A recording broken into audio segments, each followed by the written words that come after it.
गोर लगै छी। हम चमचम मैथिली गीत में अहाँ सबके स्वागत करै छी।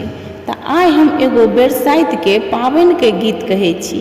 अहाँ सब ई गीत हमर जरूर सुनब, देखब और हमर चैनल के सब्सक्राइब, वीडियो के लाइक जरूर कऽ देबै। धिया बैसली हिया हारी बरसाइत पूजबै